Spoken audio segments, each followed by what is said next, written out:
Hi again, my name's Erin. This is my piece called Homeless. My hospital room is like a home to me. I decorate it with handmade crafts. What? Oh, right, okay. This is an oral history I made about some of the people I've met, or one of the people I met while taking classes with the VA.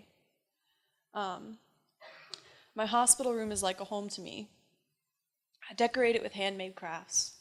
I have 4 pillows for my bed. That's the perfect number. I line my shoes along the wall where they're not in the way, but leave my clothes lying around where they fall. My nurse even comes in and tells me to clean up like a mother would.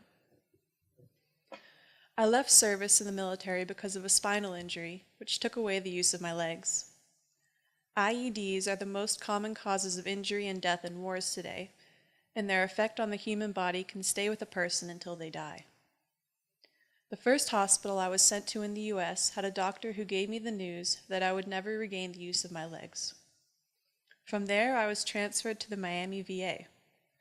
The place was tasked with helping me relearn how to live my life. I could only pray that such a thing was still possible.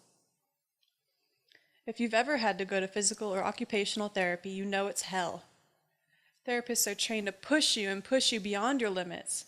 They make you do things you don't think you're capable of, and when you reach their goal, they ask for more. I had to relearn even the most basic parts of my daily routine.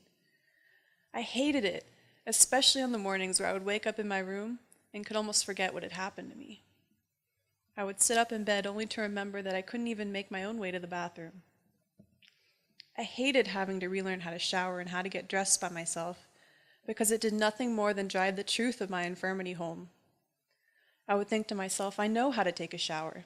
I know how to get in and out of bed. I know how to get dressed in the morning, except I didn't. All of these things you must relearn when you lose the function of body parts you had previously taken for granted. I decided I must find ways of distracting myself from my physical limitation.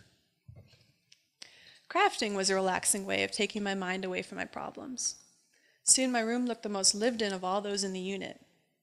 Where my roommate's half of the space could be seen as a place to rest and recuperate, mine was filled with things I made in my spare time. I made some crosses to hang around my room, one of which I managed to turn into a working clock. Prayer was another way of releasing my frustration, and the two were not unrelated. When able, I would go down to the hospital's little chapel and attend service. So I crafted and I prayed, and I made myself a space where I could feel at home. And I did not give up, in spite of all the pain and anger I felt inside of me. And I am truly grateful I didn't, because not only did my therapist push me to learn my capabilities within this new way of life, they also didn't accept any sort of limitation that a doctor set without first trying to prove it wrong.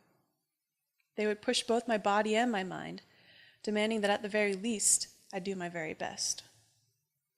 And with their help, I could eventually move my toes, then my feet, then my lower legs and thighs, and now I can walk.